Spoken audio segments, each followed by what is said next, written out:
жители Казахстана, приглашаем вас на международный фестиваль Шығыс-Салбурны, который состоится 12 октября на площадке Бүркіт-Тюбе в селе Бозанбай Уланского района Восточно-Казахстанской области, в священном крае Алтая, колыбели человечества.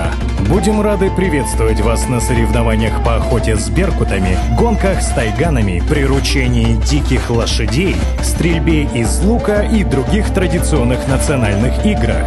В мероприятии примут участие беркутчи из Казахстана, а также представители 5 других стран. Присоединяйтесь к нам, чтобы вместе прославлять наше богатое культурное наследие.